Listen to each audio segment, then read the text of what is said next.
देखिए शुरू शुरू में जो है, शुरू में तो मानव के उत्पत्ति को लेकर, मानव को उत्पत्ति के लेकर जो मानव का धरती पर आगमन कब हुआ, इसको लेकर बहुत ज्यादा विध्वंस है, बहुत ज्यादा मतलब अलग अलग मत है।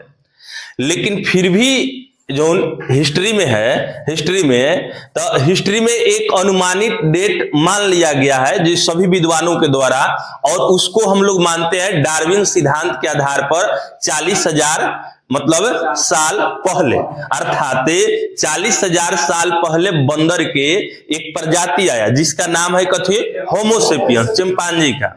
और पहली बार जो है उसके पास बुद्धि और ज्ञान था। इसीलिए जो मतलब आरंभ हिस्ट्री का होता है, हिस्ट्री का आरंभ वह 40,000 ईसा पूर्व से माना जाता है, क्योंकि इसी समय ज्ञानी मानव होमोसेपियंस का आगमन हुआ। और होमोसेपियंस जो है पहली बार अपने बुद्धि का प्रयोग करके कोई काम करना स्टार्ट किया, जैसे चित्रकला का बनाना, मतलब चित्र बनाना, जिसका साक्ष्य भीमबेटका में मिला है। तो मतलब जो पाषाण काल है, पाषाण काल में ऐसा ही पूछा जाता है प्रश्न, मतलब पहले शुरुआती से लेकर, जैसे धर्म के पिछला वाला जो पाषाण काल है उसमें हम तो बताए हैं कि धर्म को लेकर क्या मान्यता था, मतलब धर्म वाले क्या मानते थे मानव के आगमन के संबंध में।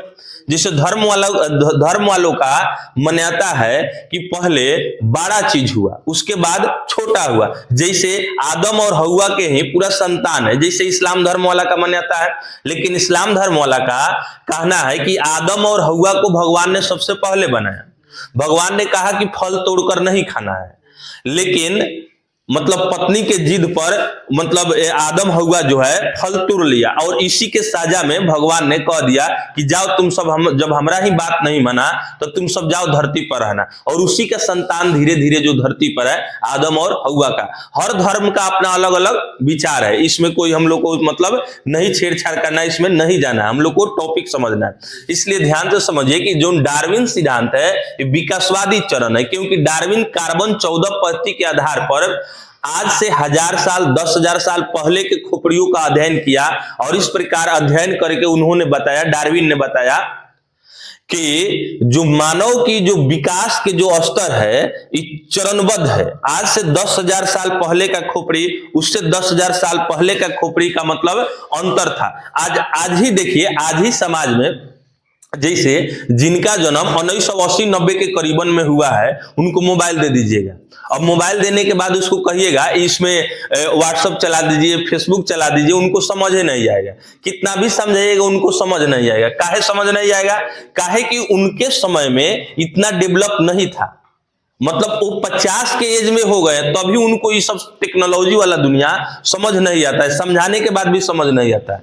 लेकिन आज के जो पैदाइशी वाला जो बच्चा है, आज साल 2 साल 5 साल पहले जिसका जन्म हुआ है, उसको मोबाइल दे दीजिएगा, वो भेमियाता रहेगा। अब मोबाइल दे दीजिएगा, वो अपने से निकाल के गेम निकाल के चलाने लगेगा। अर्थात वो 50 साल में नहीं चला रहा है, लेकिन ये 3 साल का बच्चा चला रहा है, 4 साल में चला रहा है। तो कहीं ना कहीं जो माइंड का जो सॉफ्टवेयर है, जो माइंड का विकास है, इस दिन बीतने के साथ साथ इसका विकास तभी धीरे धीरे हो रहा है। तभी तो आज 3 साल 4 साल का बच्चा जो है, 3 साल 4 साल का बच्चा है, मोबाइल या अन्य टेक्नोलॉजी के सामान को पूरी तरह से चला लेता है, अच्छा से समझ उसका मतलब विकसित हो जाता है। लेकिन पहले वाले आदमी का जिसका जन्म है उसको समझाने में बहुत ज्यादा दिक्कत होता है। तो ये सब जो है इसी सिद्धांत के विकासवादी चरण के सिद्धांत पर ही जो डार्विन है, डार्विन कहा था कि मानव की उत्पत्ति ज्ञानी मानव का कथी 40,000 साल पहले होमोसेपियंस के रूप में हुआ था। इसके पहले भी चावा मानव, किम्थिपियंस मानव, बहुत सारा जो है मतलब अलग अलग वैरायटी का है, लेकिन पहली बार माना जाता है। फिलहाल हम लोग पाषाण काल में देखेंगे कि देखिए ये पाषाण काल शुरुआती से है 3000 साल पहले तक का जो काल है, मतलब शुरू से लेकर 3000 ईसा पूर्व तक जो है, इसके काल को कथी कहते हैं? पाषाण काल। ये मतलब देखिए डेट किसी भी एग्जाम में इंपॉर्टेंट नहीं है, मतलब कुछ ऐसा डेट है जिसका मतलब महत्वपूर्ण स्थान एग्जाम में नहीं होता है। काहे से कि देखिए इस समय का काल खंड जो बदल रहा है घंटी के साथ थोड़े बदल रहा है, इसीलिए हर चीज का अपना अपना मान्यता है, ठीक है ना। मतलब हर मतलब इतिहासकार हैं उनका अलग अलग मान्यता है कि हम मतलब ना इस समय से आधा हुआ, कोई 2500 मानता है, मतलब शुरू से लेकर 2500, कोई 40 लाख का आता है, कोई मिलियन में चल जाता है, तो अलग अलग अपना अपना मान्यता है, तो इसको लेकर टेंशन में नहीं रहना। अब ध्यान से समझिएगा कि पाषाण काल को जो है मुख्य रूप से 3 भाग में बांटा जाता है, 3 भाग में, जिसका पहला नाम कथी है पूरा पाषाण काल, और दूसरा का नाम है मध्य पाषाण काल, मध्य पाषाण काल, पाषाण काल, और तीसरा का नव पाषाण काल, नव पाषाण काल। अब ध्यान से समझिएगा कि जो है जैसे पूरा पाषाण काल में, तो पूरा पाषाण काल का जो है कभी कभी इंग्लिश नाम दे देता है और इंग्लिश नाम में भी पूछ देता है। जैसे आग का खोज किस काल में हुआ था, तब मतलब पूरा पाषाण काल में, लेकिन ई ऑप्शन में पूरा पाषाण मतलब रहेगा ही नहीं, मतलब पूरा पाषाण जो है ऑप्शन में कभी कभी नहीं देता है, पूरा पाषाण के जगह पर दे देगा कि पैलियोलिथिक या पेलियोलिथिक, मतलब दोनों नाम में मतलब थोड़ा सा का डिफरेंस है। तो इसका दूसरा नाम जो इंग्लिश वर्जन है कथी है पैलियोलिथिक, पैलियोलिथिक। उसी प्रकार इसका जो मध्य पाषाण काल है इसका नाम है कथे मेसोलिथिक, मेसोलिथिक, और इसका नाम है नियोलिथिक, लिथिक। अब यदि कोई तुमसे पूछ रहा है कि पैलियोलिथिक, मेसोलिथिक और नियोलिथिक, तो ये मतलब इस सियरा उहे है पोछवा रंगोइले है।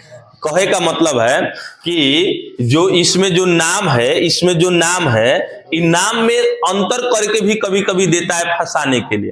अब मुख्य रूप से देखिए पाषाण काल ऐसा चैप्टर है कि पहले इसका बहुत महत्व था एग्जाम में, लेकिन आजकल इससे प्रश्न नहीं पूछा जा रहा है, अधिक से अधिक प्रश्न नहीं पूछा जा रहा है, एगो दूगो कहीं कहीं देखने को मिलता है। इसीलिए पाषाण काल का महत्व आजकल डाउन हो गया है। इसलिए पाषाण काल समझे तो बहुत अच्छा, नहीं समझे तो सबसे अच्छा। समझ गए ना। काहे कि जो पाषाण काल है इसका पूछने का जो स्तर है, प्रश्न इससे पूछने का स्तर है, मतलब कंपटीशन वाला एग्जाम में बहुत कम हो गया है। इसीलिए हम लोग इसमें जो इंपॉर्टेंट जो 10-20 जगह है, 10-20 जो तथ्य है उसी को देखा जाएगा। गहराई में इसको पढ़ने से फायदा नहीं होगा। कैसे कि देखिए उस तालाब में ढूंढने से क्या फायदा, जाल बिछाने से क्या फायदा, खींचने से क्या फायदा, जिसमें हम जानते हैं कि मछली फंसने वाला नहीं है। अब एगो मछली के लिए आप पूरा जाल ऐसी कर दीजिए, मतलब खिंचा लीजिए तालाब को, तो मतलब जहां तक है आपके समय की बर्बादी है, हानि ही है। इसीलिए हम लोग इसमें जो मुख्य तत्व है जहां से प्रश्न पूछा जा सकता है उसी को हम लोग देखेंगे। अब हम लोग देखेंगे पूरा पाषाण काल में। देखिए पूरा पाषाण काल में हम बताए थे कि इसमें मानव जो है बड़ा बड़ा पत्थर का उपयोग कर रहा है, कथी के बड़ा बड़ा पत्थर का, और यह पत्थर के सहारे ही मतलब आसपास में जो है इस सब का रात में सोने के लिए जगह है। कौना काल में? पूरा पाषाण काल में। यानी पूरा पाषाण काल में जो है बहुत बड़ा बड़ा जो है, बहुत बड़ा जो है पत्थर का यानी प्रयोग है। अब ध्यान से समझिएगा, बहुत बड़ा पत्थर का प्रयोग है, अर्थात इसी के आसपास में जो है उस लोग का मतलब रहने का गुफा में इस समय आदमी रह रहा है। कथी में? गुफा में। घर और इस समय नहीं है। देखिए पूरा पाषाण का मतलब होता है कि पत्थर वाला काल का पहला काल, मतलब पाषाण का मतलब है पत्थर होता है, तो ये पत्थर वाला काल है। तो इसमें बहुत बड़ा बड़ा पत्थर का प्रयोग है, और इसमें जो है सबसे महत्वपूर्ण प्रश्न पूछा जाता है कि पूरा पाषाण काल में आग का खोज जो है बहुत इंपॉर्टेंट है। कथी? आग का खोज किस काल में हुआ था? तो पूरा पाषाण काल। काहे कि आग के खोज जो है मानव में एक क्रांतिकारी परिवर्तन लाए। आग के खोज के हुआ क्या कि लोग जो है अब कच्चा मांस के जगह पर पक्का वाला मांस का लोग स्वाद सीख लिया, और उसको जला जलाकर पका, अर्थात विनाश का शुरुआती पसाने काल में हो गया। आग का खोज का मतलब हुआ कथी, विनाश की शुरुआत। तो ये पसाने काल में हम लोग कर लिए। अब इसके बाद जो है ध्यान तो समझिएगा कि आग का खोज कब हुआ था, तब पसान काल में। और पसान काल में जो है मानव जो है खाद्य संग्रहक है, कथी, खाद्य संग्रहक, खाद्य संग्रहक, खाद्य उत्पादक जो है ना, खाद्य बंदोबस्त, वो बात एक ही है। खाद्य बंदोबस्त का मतलब खाए पिए वाला फेर में, और खाद्य संग्रह का मतलब है कि खाने वाला सामान जो होता है ना उसको इकट्ठा करना। जैसे मान लीजिए कि कोई भैंस मर गया, तो इस समय के मानव क्या करता था, उसको खा लेता था और उसको कहीं छिपा देता, फिर कल खाएंगे इसको, समझ है ना। तो इसी को खाद्य बंदोबस्त कहेगा या खाद्य संग्रह, तो दोनों बात बरोबरे है। यानी खाद्य बंदोबस्त या खाद्य संग्रहक जो है, खाद्य संग्रहक। तो इस समय बस ये मतलब सवाल, इसमें से महत्वपूर्ण सवाल यही आता है कि आग का खोज किस काल में हुआ था, तो कौन काल है, मतलब है पूरा पसान काल। और इसी समय मानव जो है खाद्य बंदोबस्त है, आयावर जिंदगी है। कौन जिंदगी, आयावर जिंदगी। आयावर का मतलब होता है घुमंतु, आयावर जो है जीवन जो है, इस समय आयावर जीवन है।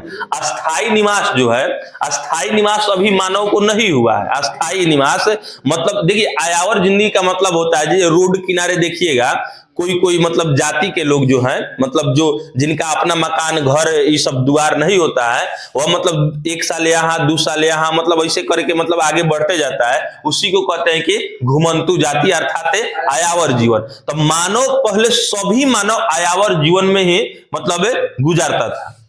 इसके बाद आता है मध्य पसान काल, और मध्य पसान काल का दूसरा नाम जो है वो कथी है, मेसोलिथिक। और मेसोलिथिक जो है, इसमें भी जो खोज हुआ है, इसमें सबसे महत्वपूर्ण योगदान है, हाँ देखिए पूरा पसान काल में जो है चित्र, देखिए मानव सबसे पहले ज्ञानी मानव यही पे आया। तो ज्ञानी मानव कब कहेंगे, यदि कोई काम होगा, जैसे मान लीजिए आप कुत्ता को, बिलाई को, हाथी को, घोड़ा को, किसी भी जानवर को चित्र बनाते हुए तो नहीं देखे होंगे, काहे, तो उसके पास बुद्धि नहीं है। चित्र बनाने के लिए बुद्धि होना चाहिए। तो पूरा पसान काल में क्या हुआ कि पहली बार मानव जो है चित्र बनाना शुरू किया। इसीलिए इसको कहते हैं कि मानव का ज्ञान यहां से विकसित हुआ है।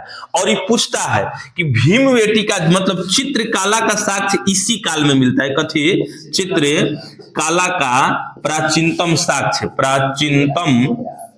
साक्ष्य जो है, साक्ष्य किस काल में, मतलब किस काल में मिलता है, मतलब साक्ष्य किस काल में मिलता है, तो ये होगा कथी, पूरा पसान काल। और इसका साक्ष्य कहाँ है, तो भीमवेटिका में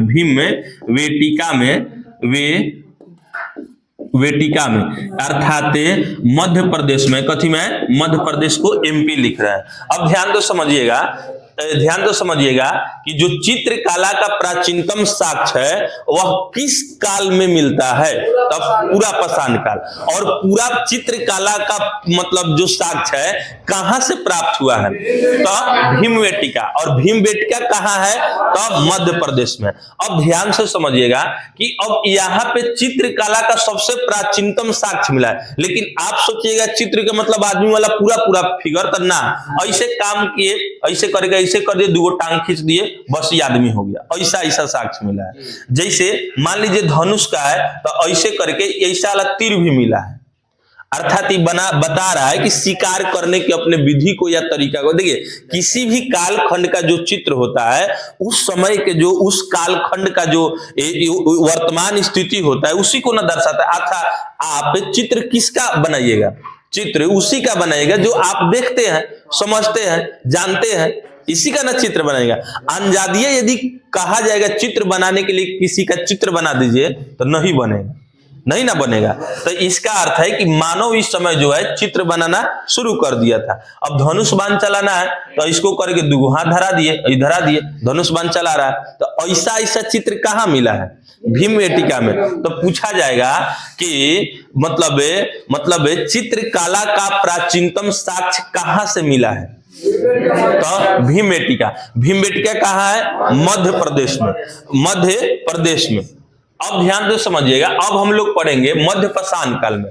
और मध्य पाषाण काल में क्या हो रहा है कि यहां सबसे पहले जो है सबसे महत्वपूर्ण परिवर्तन हो रहा है पशुपालन का खोज। कथी क्या? पशु पालन का जो है यहाँ पे शुरुआत हो रहा है, यानी शुरू हो रहा है। और सबसे पहला पशु जिसको पालतू बनाया जा रहा है उसका नाम है कुत्ता। अर्थात देखिए, सबसे पहले अंतरिक्ष में किसको भेजा गया था अध्ययन के? कुत्ता को। तो इसमें भी जो है यानी मध्य पाषाण काल में जो है पशु पालन की शुरुआत हो रहा है। और सबसे पहला आदमी का पालतू पशु यदि किसी को बनाया जा रहा है तो वह कथी है? कुत्ता है। यानी कुत्ता को सबसे पहले कथी पालतू पशु बनाया गया। अब देखिए, अंतरिक्ष में भी सबसे पहले किसको भेजा गया था? कुत्ता को। अर्थात कोई भी जो मानव पर रिसर्च करना होता है पहले कुत्ता पर कर लिया जाता है। मतलब बहुत ऐसे चीजों में देखा जाता है, ऐसा नहीं कि सब में। अब ध्यान से समझिएगा कि पशुपालन का साक्ष्य कुत्ता का एथी है, मतलब पहले बनाया गया। और कुत्ता का पूछता है कि कुत्ता का साक्ष्य मतलब जो है पशुपालन का साक्ष्य कहाँ मिलता है? तो पशुपालन का साक्ष्य जो है ये आदमगढ़ है। कथी? आदमगढ़ है। आदमगढ़ है और बागौर। कथी? बागौर। आदमगढ़ जो है यूपी में है और ये जो है राजस्थान में है। कथी? राजस्थान में है। अब यदि पूछा जाए आपसे कि यहाँ पे जो है पशुपालन का साक्ष्य, कथी का? पशुपालन का जो है पशुपालन का जो है साक्ष्य है यहाँ पे मिला है। कथी? मतलब पशुपालन का साक्ष्य कहाँ मिला है? तो आदमगढ़ और बागौर में। आदमगढ़ कहाँ है? यूपी में। और बागौर कहाँ है? राजस्थान में। तो महत्वपूर्ण मध्य पाषाण काल का दूसरा नाम क्या है? मेसोलिथिक है। जो है मेसोलिथिक है। अब ध्यान से समझिएगा कि मध्य पाषाण काल से इंपॉर्टेंट रूप से यही सब प्रश्न आता है। पूछेगा कि सबसे पहला प्रश्न मान लीजिए कि पूछेगा कि पशुपालन का शुरुआत किस काल में हुआ था? तो मध्य पाषाण काल में पशुपालन का जब शुरुआत हुआ था तो उसका तो प्रमाण कहीं ना कहीं होगा। हम पहले ही क्लास में समझा दिए कि हिस्ट्री कैसे पढ़ा जाता है। अब इंपॉर्टेंट बात हुआ कि नहीं कि पशुपालन का कहाँ साक्ष्य मिला, तो ये जगह तो इंपॉर्टेंट है। तो अब पूछेगा कि पशुपालन का साक्ष्य प्राचीनतम साक्ष्य कहाँ से मिला है? तो आदमगढ़ से, यूपी से, बागौर से, राजस्थान से। ये प्राचीनतम साक्ष्य।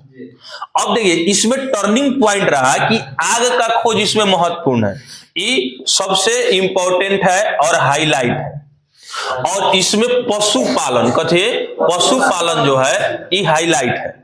लेकिन अब नवपाषाण काल में जो है मानव का सबसे मतलब यदि कोई प्रमुख खोज रहा, नवपाषाण काल का मतलब दूसरा नाम है कथे नियोलिथिक। और नवपाषाण काल में सबसे महत्वपूर्ण रहा कृषि का खोज। कृषि का खोज अर्थात मानव का इसमें सबसे महत्वपूर्ण खोज जो था कृषि का। देखिए, इसमें भी जो मानव है आयावर जिंदगी में है, आयावर जीवन यहाँ पे जिया जा रहा है। यही पर भी कथी है? आयावर जीवन है। कथी? आयावर जीवन है। लेकिन ध्यान तो समझिएगा, यहां पर भी खाद्य संग्रहक है। कथी? खाद्य संग्रहक है। खाद्य संग्रहक कहिए या खाद्य बंदोबस्त कहिए। यहां पर भी जो है मानव इस शिकार, देखिए कुत्ता को पालतू बनाया किसके लिए? खाने के लिए ना, शिकार के लिए। काहे के लिए? शिकार के लिए। काहे कि कुत्ता जब भी कोई अजनबी जानवर को देखता है रात में तो ये कथी करने लगता है? भौंकने लगता है। अब जब भौंकने लगेगा तो ये क्या करेगा? लोग यहाँ पे घेर लेगा उस समय का लोग और उसको मार के भोजन बना लेगा। तो प्रमुख रूप से कुत्ता को पशुपालन किया गया था शिकार करने के लिए, शिकार में सहायता करने के लिए। अब ध्यान से समझिएगा कि इस समय भी मानव जो है खाद्य संग्रहक है। खाद्य संग्रह कहिए या खाद्य बंदोबस्त है। अर्थात के मतलब है कि खाना के फिराक में ही रहना। यहां पे स्थायी जीवन नहीं है, यहां पे अस्थायी जीवन नहीं है। और यहां पे जो है मध्यम पत्थर का उपयोग है। कथी? मध्यम पत्थर का जो है उपयोग है। यहां पर जो है मध्यम पत्थर का उपयोग है। काहे कि जो है यहाँ पे बड़ा बड़ा पत्थर, देखिए मानव को पहले ये भी मालूम नहीं था कि पत्थर चला के किसी को मार दीजिएगा। ये धीरे धीरे विकसित हुआ। अब मतलब देखिए, अब किसी किसी को लगता है कि ऐसा बात तो हो ही नहीं सकता है। अब जैसे देखिए, मान लीजिए कि आप जो गिलास में पानी पीते हैं, तो आपको लगता है कि गिलास बनाने में कितना देर लगा, 5 मिनट में बन गया होगा। नहीं, गिलास बनाने में आपके हजारों वर्ष का कठिन प्रयास है और संघर्ष के बाद आज हम लोग गिलास पर पहुंचे हैं।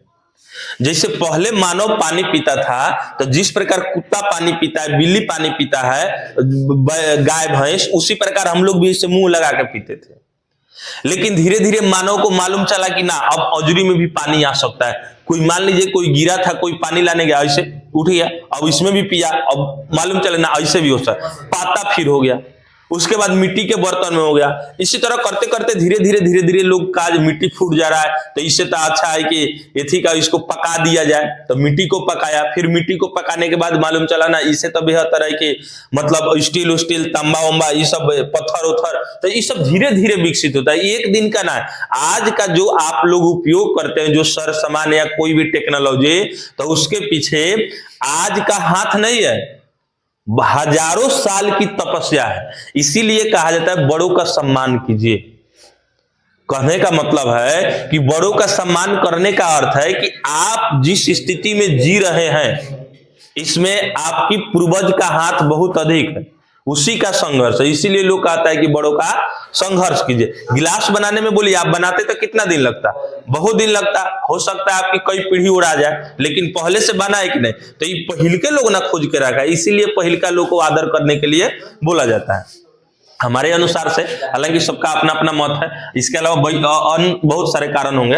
अब ध्यान से समझिएगा कि यहाँ पे खाद्य संग्रहक है, और यहाँ पे क्या हुआ कि नवपाषाण काल में सबसे इंपॉर्टेंट है कथी, कृषि का खोज। कृषि का जो खोज है ये बहुत इंपॉर्टेंट है।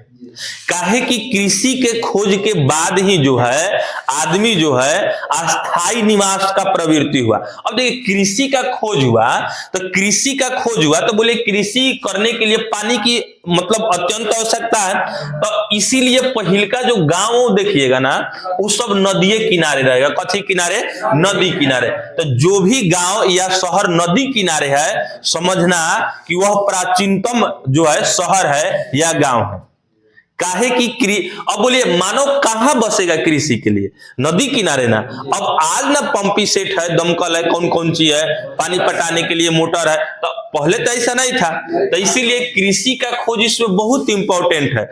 यहां से जो है कृषि के खोज के कारण जो लोग है ना, लोग अब अस्थाई निवास की प्रवृत्ति है। कथे अस्थाई निवास है, अर्थात पूछा जाएगा कि अस्थाई निवास कब से शुरू हुआ मानव में, तो नवपाषाण काल में। अब सबसे मतलब पहले जो है अस्थाई निवास लोग किसके मतलब आसपास करते थे, तो नदी के किनारे। काहे कि यहाँ पे जो है कृषि का खोज हुआ था।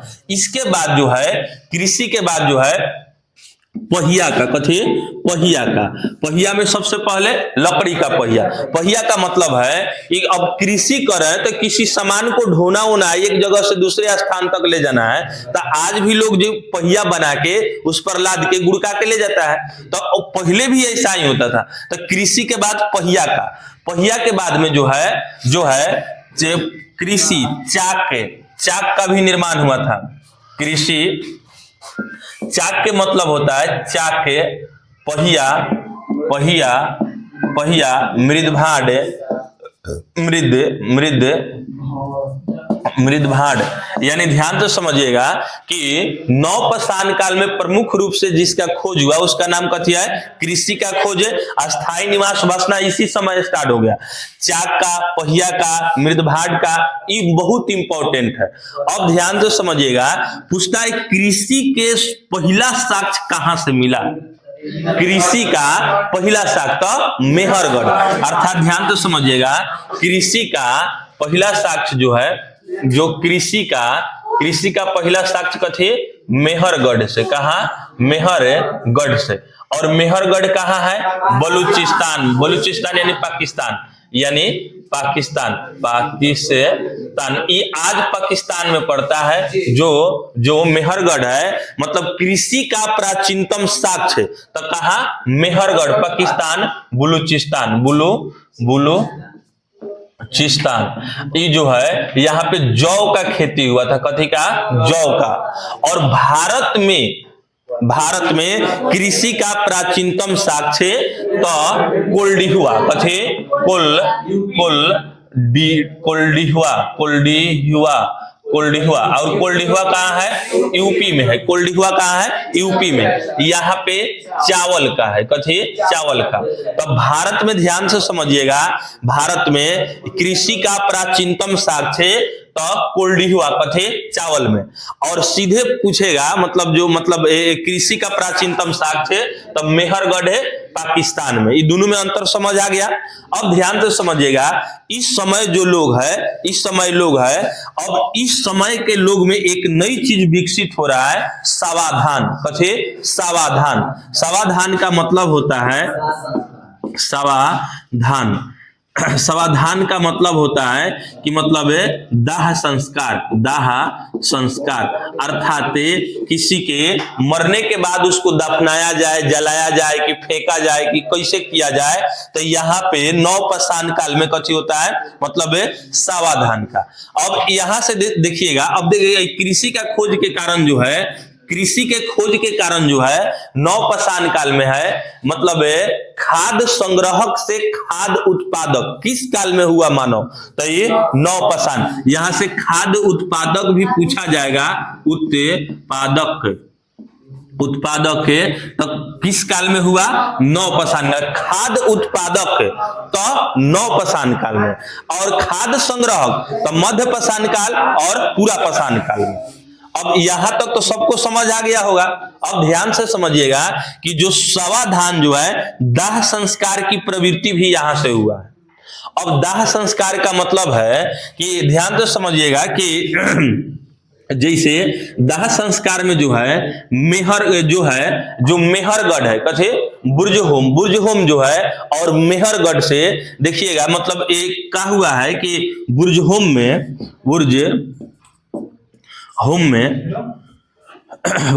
में जो है कुत्ता के साथ जो है मालिक को दफन किया गया है, कथी किया गया है, दफन किया गया है। अर्थात बुर्ज होम में कथी है, कुत्ता के साथ मालिक को दफनाया गया है। और मेहरगढ़ में बकरी के साथ जो है मालिक को दफनाया गया है।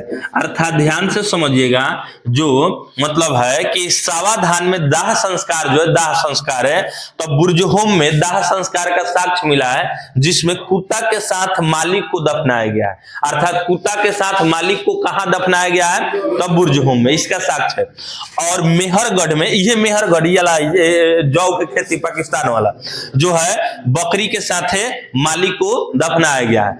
और इसमें जो है अब निवास की प्रवृत्ति भी है, जो लिथिक जो है, ध्यान से समझिएगा, निवास स्थान भी बनाया जा रहा है, कथी, निवास स्थान।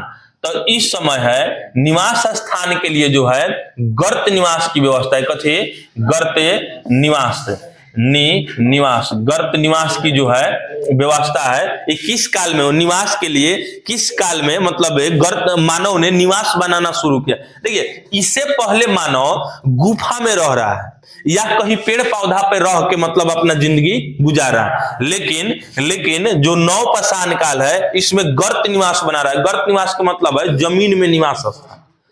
आज ना हम लोग समझते हैं कि जमीन के ऊपर भी घर बनाया जा सकता है। पहले के लोग इतना नहीं सोचता था। वो लोग सोचता था कि जमीने में कोड़ दीजिए, और जमीने में जैसे है जमीन में गड्ढा कर दीजिए, ऊपर से तोप दीजिए तिरपाल से या कुछ भी से तोप दीजिए, मतलब पेड़ पौधा से, और इसमें सीधे डेप जाइए और सो जाइए, यहाँ पे सो जाए, फिर कल होकर उठिए और इसमें बाहर निकल के फिर घूमिए, फिर रात को सो जाए। तो नवपाषाण काल में अस्थायी निवास की प्रवृत्ति हुआ। अब यहाँ तक सबको ठीक है ना, यहाँ तक सभी को समझ आ गया। अब ध्यान से समझिएगा, इसके बाद में जो है गर्त निवास का साक्ष्य कहां से मिलता है, तो कहिएगा मतलब बुर्ज होम और गुफक कराल, कथी से, बुर्ज होम और गुफक कराल। अर्थात यदि अब आपसे कोई पूछेगा कि गर्त निवास का साक्ष्य कहां मिलता है, बुर्ज होम और गुफा कराल, ये कहाँ है? तो जम्मू कश्मीर में। कहाँ? जम्मू कश्मीर में है। अर्थात ध्यान से समझिएगा कि गर्त निवास का साक्ष्य कहाँ मिला है? तो जम्मू कश्मीर के बुर्ज होम और गुफा कराल में। इस समय जो है मानव जो है इस समय गर्त निवास बनाकर अस्थायी जीवन जी रहा है।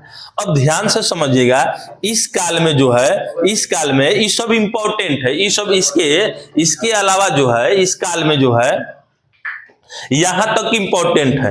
अब जो है इसमें से 2-4 गो सवाल हम पूछ रहे हैं। देखिए, सबसे पहले मानव ने किसका खोज किया था? आग का, पहले ऑप्शन सुन लीजिए, आग का, पहिया का, कृषि का, चाक का। तो आग का किस काल में? तो पूरा पाषाण काल में, पूरा पाषाण काल में। अब देखिए ध्यान से समझिएगा कि कृषि का खोज किस काल में हुआ? समाजवादी सिद्धांत। देखिए, समाजवाद का नाम जो है, देखिए मार्क्स को समझिएगा कि ये पाषाण काल जो है ना, पाषाण काल, तो देखिए जो दाह संस्कार जो है, दाह संस्कार करने का समाधान में, तो इस समय लोग दाह संस्कार इसलिए कर रहा है कि दाह संस्कार यह बताता है कि लोगों में यह बताता है कि अब लोग भूत प्रेत आत्मा से डरने लगे हैं कि दाह संस्कार नहीं कीजिएगा तो कोई मर जाएगा तो ध लेगा, पकड़ लेगा। भूत प्रेत वाली मान्यता, दाह संस्कार यही ना बताता है कि भूत प्रेत वाला मान्यता यहां से कथी हो गया है? शुरू हो गया है। देखिए भारत में जो है, भारत ही ऐसा देश है जहां मरने के बाद भी भोज है, और वो भी इस उम्मीद से भोज खाने जाता है कि 2-4 किस्म का रसगुल्ला मिलेगा, 2-4 किस्म का तरकारी मिलेगा। काहे? तो यहाँ के जो विश्व में इकलौता ऐसा देश है, मरने के बाद भी भोज के लिए 200-300 घर के बाहर लोग इंतजार कर रहा है। इसमें भी लोग को भोज दिखाई दे रहा है। देखिए मरने के बाद कौन सी का भोज होना चाहिए? एक तो बेचारा वो अपने में दुखी है, इसमें भी लोग कथी लोटा लेके नंबर लगा है भोज खाने के लिए ना। तो ये भारत ऐसा देश है कैसे कि यहाँ पे थी है, मतलब शुरू से ही संस्कृति है, ये संस्कृति है।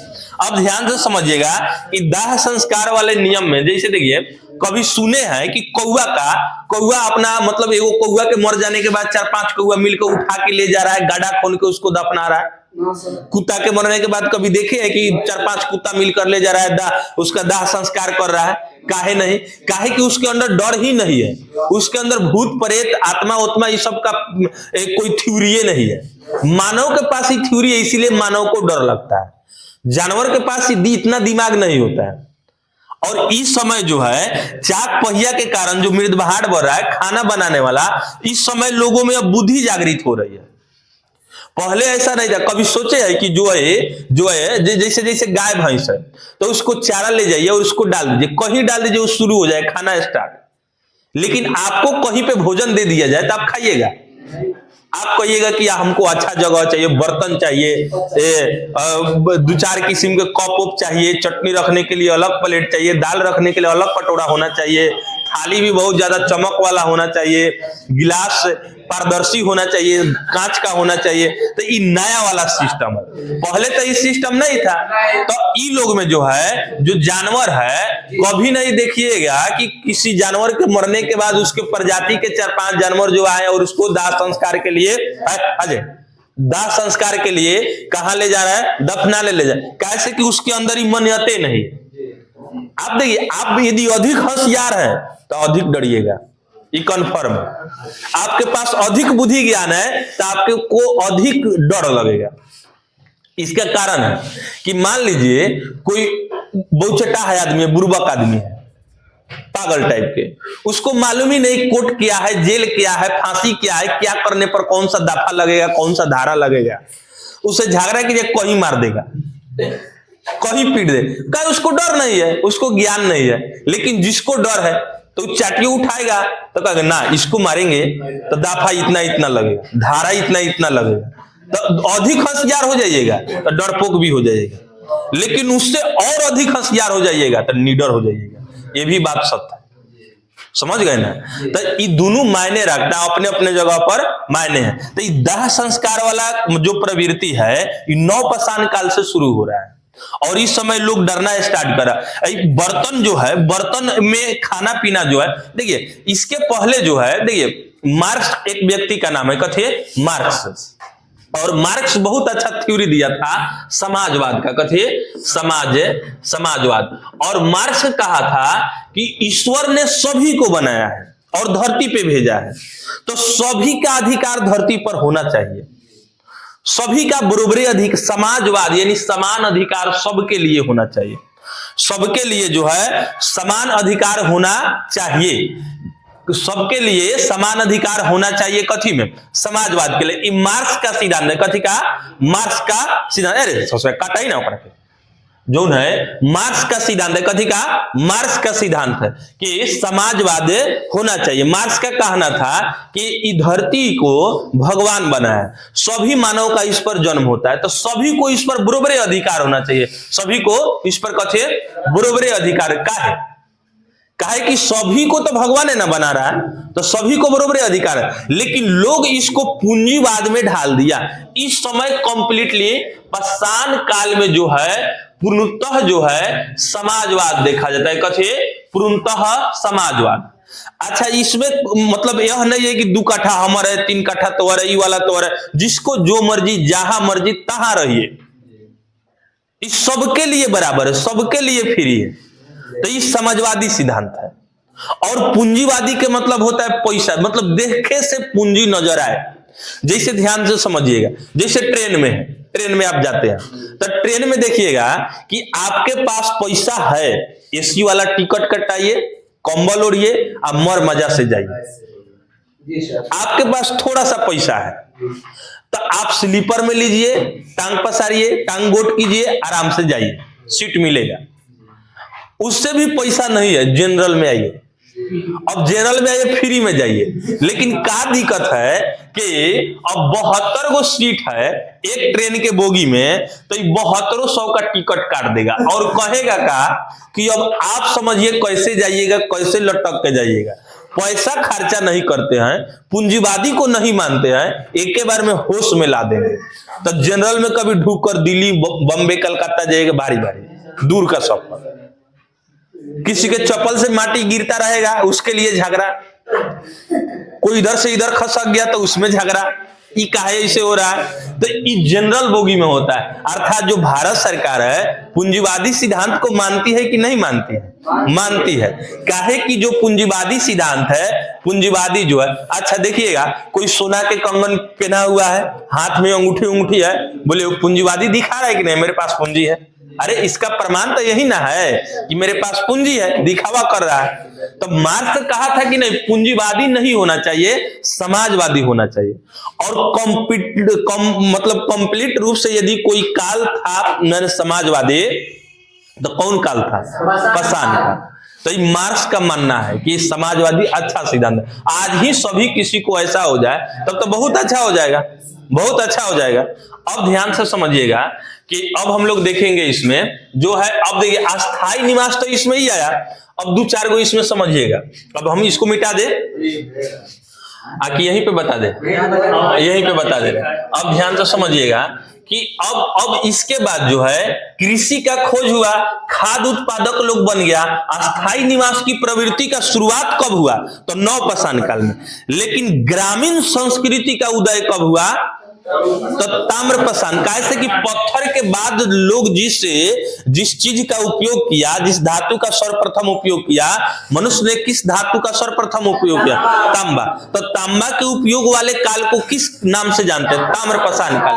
अब ध्यान से समझिएगा कि ताम्रपाषाण काल में जो है, पाषाण काल जो है, इसमें कथी है? तांबा का पहली बार प्रयोग हुआ। तांबा का कथी है? तांबा का प्रयोग है। और इसमें जो है पहली बार ग्रामीण संस्कृति का उदय, कथी? ग्रामीण संस्कृति का उदय हुआ। उदय यानी पहली बार, यानी फर्स्ट बार ग्रामीण संस्कृति का उदय किस काल में हुआ? तो ताम्रपाषाण काल में। अब ध्यान से समझिए, दोनों में बड़ा अंतर है। अस्थाई निवास की प्रवृत्ति भले आदि में आ गया है कि एक जगह रहना, लेकिन ग्रामीण मतलब जो गांव बसना शुरू हो रहा है वो ताम्रपाषाण काल से शुरुआत हो रहा है। इसीलिए कहा जाता है कि पहली बार ग्रामीण संस्कृति का उदय हुआ तो किस काल में? ताम्रपाषाण काल में। और ताम्रपाषाण काल में ग्रामीण संस्कृति का उदय हुआ तो इसमें से 2-4 गो प्रश्न पूछता है। जैसे ध्यान से समझिएगा कि सबसे पहले जो है, जैसे देखिए अब क्या हो रहा है कि अभी ग्रामीण संस्कृति का तो विकास हुआ, मतलब विकास हो रहा है, तो सबसे पहले जो है कि जैसे यहाँ पे महाराष्ट्र है तो अलग अलग जगह पर अलग अलग गांव बसा, अलग अलग जगह पर अलग अलग गांव बसा और अलग अलग संस्कृति के नाम से जाना गया। जैसे महाराष्ट्र है, तब ये देखिए भारत का नक्शा बनाया गया टेम्पोरली समझने के लिए। ये कोई नक्शा नहीं है, इस नहीं है कि यहाँ पे चेंज कर दीजिएगा तो भारत का नक्शा चेंज हो जाएगा, उतना पावरों नहीं है। कैसा भी बना के समझ लीजिए, बहुत इंपॉर्टेंट है समझना। देखिए मेन चीज होता है समझना, आप कैसे समझते हैं ये आप पर डिपेंड करता है। कोई तत्व याद करने के लिए तो आदमी मतलब अपने से कोई सेटिंग कर लेता है, जैसे काना कार मांगे अल्टो जैन फरारी, जैसे सक्रियता श्रेणी वाला याद करता है लोग, तो ये अपने मन का बात है। जैसे नींबू का पीएच मान कितना होगा तो 2.4, तो एगो नींबू 2-4 गो चुट्टी में लटकाला गाना है ना, तो इस पर लोग भी ऐसी कर लेता है। तो अब याद करने के लिए आप जैसा चाहिए वैसा थ्योरी बना लीजिए, याद कर लीजिए इससे। अब ध्यान से समझिएगा कि इस समय जो ताम्रपाषाण काल में जो है कई जगह संस्कृति का विकसित हो रहा है। तो दक्षिण भारत महाराष्ट्र में जो संस्कृति विकसित हो रहा है, महाराष्ट्र में जो है ये जुर्वे संस्कृति है। कथे जुर्वे संस्कृति। कौन संस्कृति? जुर्वे संस्कृति। अर्थात जुर्वे संस्कृति का विकास किस काल में, मतलब कहां पे हो रहा है? महाराष्ट्र में। जुर्वे संस्कृति कहां है? महाराष्ट्र। जुर्वे संस्कृति का मतलब है कि जुर्वे संस्कृति मानने वाला एक गांव, मान लीजिए कि ये गांव, देखिए अपना अपना गांव का अलग अलग रीति रिवाज होता है। जैसे बारात लेकर जाइएगा तो किसी गांव में नियम है कि बाराती जब आ रहा है तो पहले उसको नाश्ता करा दीजिए, खाना पीना खिला दीजिए, उसके बाद और सब काम स्टार्ट, दुआर पूजा हाबी जाबी कीजिए। कहीं कहीं आप बारात लेके जाइएगा 2-4 फाठा लगा देगा, उसके बाद शुरुआत करेगा अपना काम धाम। उसका भी अपना संस्कृति है गांव का। कुछ ऐसा भी गांव का संस्कृति है जहां पे जाइए बैठिए, पहले जयमाला होगा तब नाश्ता होगा, कोई जयमाला के समय ही नाश्ता करा देता है। तो अपनी अपनी संस्कृति है। तो महाराष्ट्र में जो है आप कोई बढ़िया से धमका देगा इतना ही कि डरे आप खाइएगा, खाना रहेगा 1 प्लेट तो आधे प्लेट में उठ के चल दीजिएगा। कैसे कि बारात पहुंचते मात्र ऐसा बात बोलेगा किसी गांव में, यहाँ का रंगदार हम ही हैं, हमसे कोई बड़ा नहीं है। तो ऐसा भी होता है। अब ध्यान से समझिएगा, महाराष्ट्र में कौन संस्कृति का उदय हो रहा है? जुर्वे संस्कृति। और मध्य प्रदेश में जो है, मध्य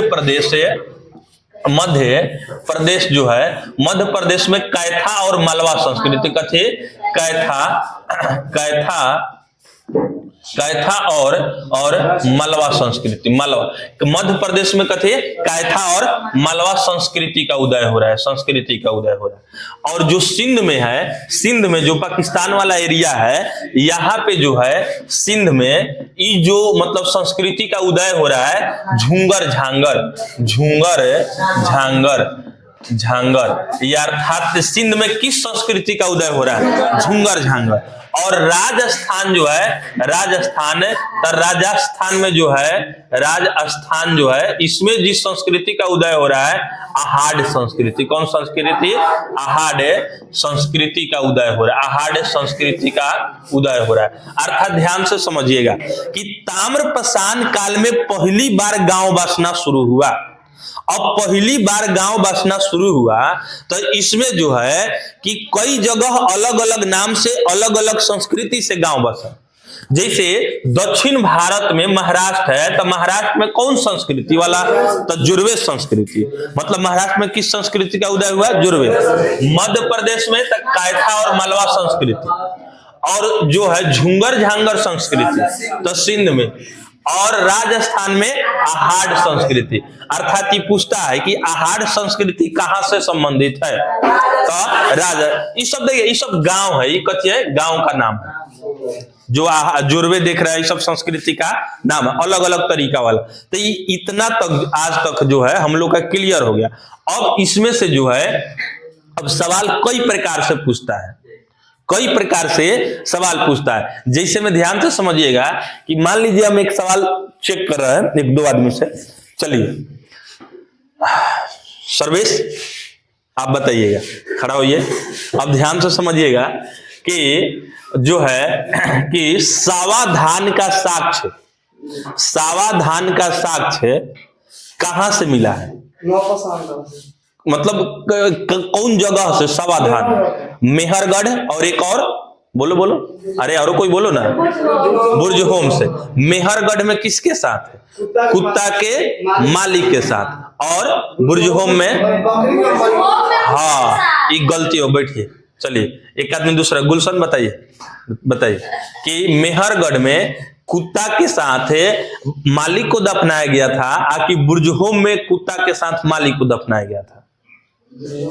बुर्जहोम में, हाँ बुर्जहोम में कुत्ता के साथ मालिक को दफन किया गया था। चलिए बैठिए। चलिए झुंगर झांगर संस्कृति कहां से संबंधित है? सिंध से। कथी से? सिंध इलाका से। चलिए बैठिए। चलिए सुबोध खड़ा होइए। पशुपालन का प्राचीनतम साक्ष्य कहां से प्राप्त होता है? पशुपालन का प्राचीनतम साक्ष्य किस काल से और कहां से प्राप्त? देखिए हम जब भी कोई सवाल पूछे अधिक से अधिक उसके लपेट में जितना प्रश्न आ जाए संबंधित सब बता दीजिएगा। बताइए।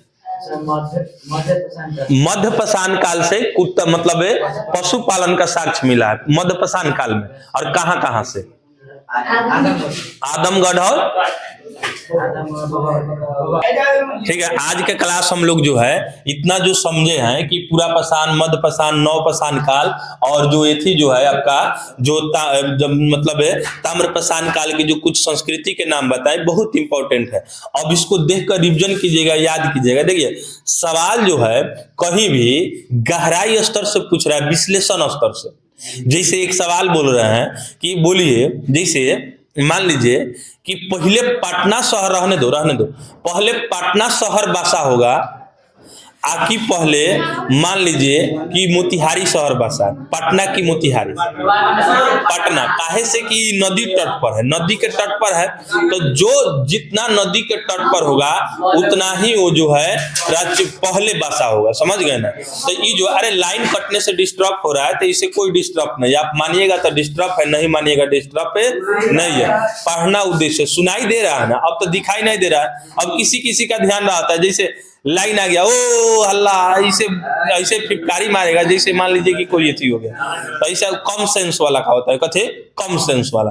लाइन आ गया तभी ही चिल्लाएगा, नहीं आया तभी चिल्लाएगा। तो ये अपना अपना कथी सेंस है। आप अपने काम में इतनी निडरता से और इतने स्थिर होकर कीजिए कि किसी बाहरी चीज का आप पर हस्तक्षेपे न हो, बाहरी चीज का आप पर कथे हस्तक्षेपे न हो। ठीक है, तो आज के क्लास हम लोग इतना ही। अब अगले क्लास में हड़प्पा सभ्यता हम लोग स्टार्ट करेंगे। अगले क्लास में कौन? हड़प्पा सभ्यता की शुरुआत होगा। और जो अगला क्लास में हड़प्पा सभ्यता से इंपॉर्टेंट है और वहां से क्वेश्चन रहता है, एका दुका क्वेश्चन वहां से रहता है।